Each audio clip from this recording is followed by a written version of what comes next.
اعوذ باللہ من الشیطان الرجیم بسم اللہ الرحمن الرحیم وآتوا اليتامى أموالهم ولا تتبدلوا الخبيث بالطيب ولا تأكلوا أموالهم إلى أموالكم إنه كان حوبا كبيرا۔ سورۃ النساء کی اس آیت کے اندر اللہ تعالیٰ نے یتیموں کو ذکر کیا ہے۔ وآتوا اليتامى أموالهم ولا تتبدلوا الخبيث بالطيب، اور جتنے بھی یتیم ہیں ان کا مال ان کے حوالے کر دو۔ وآتوا الیتامی اموالہم، اور اپنی ناقص چیز کو، خراب چیز کو ان کے صحیح چیز کے ساتھ تبدیل نہ کرو۔ اپنی ناقص چیز کو، خراب چیز کو ان کے صحیح چیز کے ساتھ تبدیل نہ کرو۔ یہاں پر یتیم اصل میں کہا کس کو جاتا ہے؟ ہمارے معاشرے کے اندر جو جوان ہو جاتے ہیں، ان کے اگر والدین شروع سے انتقال کر گئے ہوں تو ان کو بھی یتیمی کے ہی دائرے میں رکھا جاتا ہے، حالانکہ وہ یتیم نہیں ہوتے۔ یتیم کہا جاتا ہے بلوغت کی حد تک، اس سے پہلے اگر ان کے والدین انتقال کر جائیں یا اس کے والد انتقال کر جائیں تو وہ یتیم کہلاتا ہے۔ وہ کیا کہلاتا ہے؟ یتیم کہلاتا ہے۔ تو ظاہر سی بات ہے کہ یتیم کے جب والد مر گئے تو اب اس یتیم کی کفالت کرنے والا کوئی نہ کوئی ضرور ہوگا، یا اس کا چچا ہوگا، یا اس کا ماموں ہوگا، یا کوئی اور رشتہ دار ہوگا۔ تو ظاہر سی بات ہے یتیم کی کوئی نہ کوئی تو کفالت کرے گا، اس کے مال کی کوئی نہ کوئی تو دیکھ بھال کرے گا۔ اب والد کی طرف سے جو بھی وراثت اس کے حصے میں آئی ہے، اب اس کیونکہ وہ تو بچہ ہے، نادان ہے، وہ تو تصرف جانتا نہیں ہے، بزنس جانتا نہیں ہے کہ وہ کہاں تصرف کرے، کس جگہ پر تصرف کرے۔ تو ایسی صورتحال میں جو سرپرست ہیں، اس آیت کے اندر ان سرپرستوں کے ذمہ اللہ تعالیٰ کی ذات جو ہے وہ کچھ احکامات لگا رہی ہے اور انہیں بتا رہی ہے کہ تم نے کس طرح جو ہے وہ ان کے ساتھ معاملات طے کرنے ہیں۔ اس میں سرپرست پھر دو طرح کا ہے۔ ایک سرپرست ہے جو مالدار ہو، جو امیر ہو۔ ایک سرپرست ہے جو کہ غریب ہو، مالدار نہ ہو، کیونکہ سارے لوگ ایک جیسے تو نہیں ہوتے نا، کوئی مالدار بھی ہوتا ہے، کوئی غریب بھی ہوتا ہے۔ اب اگر سرپرست مالدار ہے، مال و دولت میں اللہ تعالیٰ نے اس کو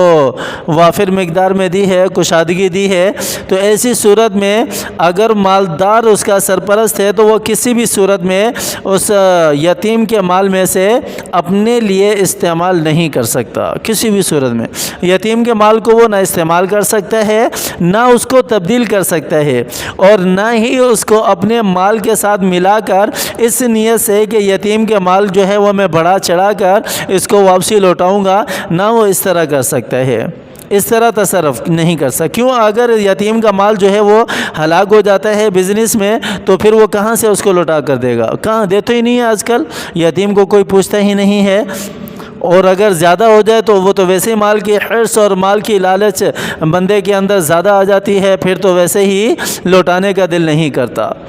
اگر یتیم مالدار ہے تو ایسی صورت میں تو وہ یتیم کا مال بالکل بھی استعمال نہیں کر سکتا، اور نہ ہی مال کے اندر ملاوٹ کر سکتا ہے، اور نہ ہی اس کے مال کو تبدیل کر سکتا ہے اپنے ناقص مال کے ساتھ۔ یہ ساری صورتیں کسی بھی طرح سے اس کے لیے جائز نہیں ہے۔ وآتوا الیتامی اموالہم، یہ آیت پھر اس کے لیے ہے کہ جیسے ہی وہ بالغ ہو جائیں اور سمجھ بوجھ آ جائے، پھر یہاں بالغ کے بعد بھی کچھ وضاحت لازمی ہے۔ ایسا نہیں کہ وہ بالغ ہو گیا لیکن وہ رشد و ہدایت اس کے پاس نہیں ہے، اس کے پاس بلوغت تو ہے لیکن رشد نہیں ہے، وہ سمجھ نہیں پاتا معاشرے کو یا بزنس کو یا مال و دولت کو، تو ایسی صورت میں بھی اس کو مال حوالے نہیں کیا جائے گا جب تک کہ وہ سوجھ بوجھ رکھنے والا نہ بن جائے، جب تک کہ وہ سوجھ بوجھ رکھنے والا نہ بن جائے، جب تک اس کے وہ سمجھنے والا بن جائے۔ اب وہ بلوغت کے 1 سال کے بعد بن جائے، 2 سال کے بعد بن جائے، یا 3 سال کے بعد بن جائے، جتنے سالوں کے بعد بھی وہ سوجھ بوجھ رکھنے والا بن جائے گا تو ایسی صورت میں پھر اس کے حوالے مال کر دیا جائے گا۔ اور اس سے پہلے جتنا بھی عرصہ ہے وہ سرپرست کے اوپر لازم ہے کہ وہ کیا کرے؟ اس کی حفاظت کرے، کسی بھی طرح سے اس کے مال کے اندر کوئی بھی نقص، کوئی بھی عیب وغیرہ نہ آنے دے۔ یہ تو تھی بات اس سرپرست کی جو مالدار ہے، جس کے پاس وافر مقدار میں مال و دولت ہے۔ لیکن اگر سرپرست غریب ہے لیکن اگر سرپرست کیا ہے؟ غریب ہے، تو پھر کیا کیا جائے؟ ایسی صورت میں کیا کرنا ہے؟ اب ظاہر سی بات ہے کہ وہ مال و دولت کی حفاظت تو کرے گا، کفالت تو کرے گا، لیکن اگر وہ سارا وقت انہی کو دے دے تو وہ بیچارہ پہلے ہی غریب ہے، تو وہ اپنے گھر کا گزر بسر کس طرح کرے گا؟ ظاہر سی بات ہے اس کے بھی بچے ہوں گے، اس کی بھی بیوی ہے، اس کا بھی اپنا گھر ہے۔ تو ایسی صورت کے اندر علماء کرام فرماتے ہیں کہ جو غریب سرپرست ہے تو وہ بقدر ضرورت جس قدر وہ اپنا وقت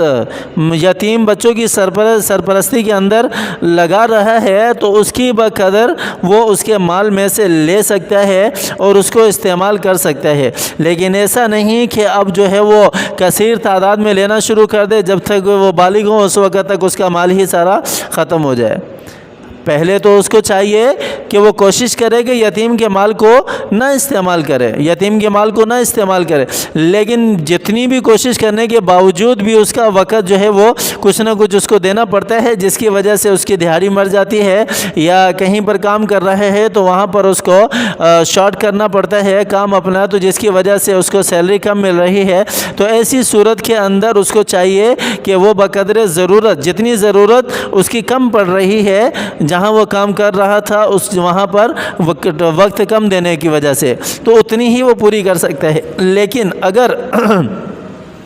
اس کی ضرورت پوری ہو رہی ہے جس طرح پہلے پوری ہو رہی تھی، اور پھر یتیم کی سرپرستی لینے کے بعد بھی اگر وہ ضرورت پوری ہو رہی ہے اسی مال کے اندر، پھر اس کو اجازت نہیں ہے، پھر وہ اپنی ضرورت کو اسی طرح پوری کرتا رہے گا اور یتیموں کی سرپرستی بھی کرتا رہے گا۔ پھر وہ خود کو غریب نہیں کہہ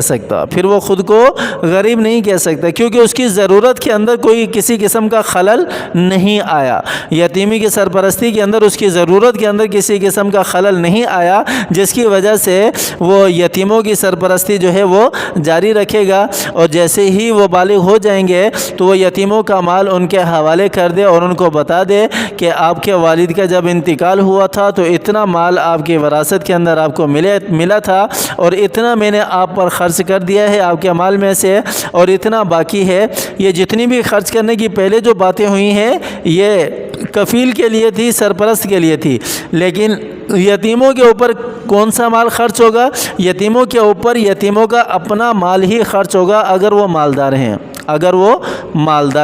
اگر مالدار نہیں ہے تو بقدر ضرورت پھر جو بھی کفیل ہے، جو بھی سرپرست ہے، جتنی وسعت ہے اپنی وسعت کے مطابق وہ اس کے اوپر خرچ کر سکتا ہے۔ لیکن اگر مالدار ہیں یتیم تو ایسی صورت میں پھر یتیم کے مال میں سے ہی ان کے اوپر خرچ کیا جائے گا، لیکن وہ بھی اعتدال کے ساتھ، میانہ روی کے ساتھ، اس میں بھی اسراف نہیں ہونے دیا جائے، اس میں بھی اس چیز کا خیال کیا جائے کہ اس کا مال جو ہے وہ ضائع نہ ہو، اس کے اندر اسراف نہ ہو۔ ان ساری باتوں کا خیال رکھنا یتیم کے مال کے اندر لازمی ہے، پھر جب وہ جو بالغ ہو جائیں اور رشد و ہدایت ان کے اندر آ جائے تو ایسی صورت میں پھر ان کا مال ان کے حوالے کر دینا چاہیے۔ تو تبدیل کرنے کی، چینج کرنے کی نہ تو امیر سرپرست کو اجازت ہے اور نہ ہی غریب کو اجازت ہے۔ وَآتُوا الْيَتَامَى أَمْوَالَهُمْ وَلَا تَتَبَدَّلُوا الْخَبِيثَ بِالطَّيِّبِ وَلَا تَأْكُلُوا أَمْوَالَهُمْ إِلَىٰ أَمْوَالِكُمْ، اور نہ ہی ان کا مال اپنے مال کے ساتھ ملا کر کھاؤ، مال کے ساتھ ملا کر، وہی میں نے بات اس کی وضاحت کر دی پہلے کہ میں اپنے بزنس کے ساتھ ان کا مال ملا دیتا ہوں، اور پھر اس کے بعد ظاہر سی بات ہے آمدنی تو دونوں کی طرف سے آ رہی ہے، اس کے مال کو وہیں پر روکا ہوا ہے کہ اس کا مال اتنا ہی ہے، لیکن اس سے جو نفع لیا جا رہا ہے وہ صرف اپنے لیے استعمال کر رہا ہے، یہ بھی صورت ہو سکتی ہے۔ اور دوسری صورت یہ بھی ہو سکتی ہے کہ کوئی بھی چیز لے کر آ رہا ہے پکانے کے لیے، کھلانے کے لیے، وہ لے کر تو ان کے مال سے آ رہا ہے اور اپنا تھوڑا سا اس میں لگا رہا ہے، اور اس طرح ان کے مال کو ہڑپ رہا ہے، کھا رہا ہے، تو ایسی صورت میں بھی ان کا مال اپنے مال کے ساتھ ملا کر کھانے کے اندر شمار ہوگا۔ تو یہ دونوں صورتوں میں کسی طرح بھی جائز نہیں ہے۔ انہ کان حوبا کبیرا، اور بے شک یہ بہت بڑا گناہ ہے۔ حوبن کا ترجمہ جو ہے علامہ ابن کثیر رحمہ اللہ نے گناہ کا کیا ہے کہ یہ کبیرہ گناہوں کے اندر آتا ہے کہ کسی یتیم کے مال کو ناقص مال کے ساتھ ملایا جائے، یا کسی یتیم کے مال کو جو ہے وہ اپنے مال کے ساتھ ملا کر کھایا جائے۔ اللہ تعالیٰ کی ذات ہمیں سمجھ عطا فرمائے۔ اللہ تعالیٰ کی ذات ہمیں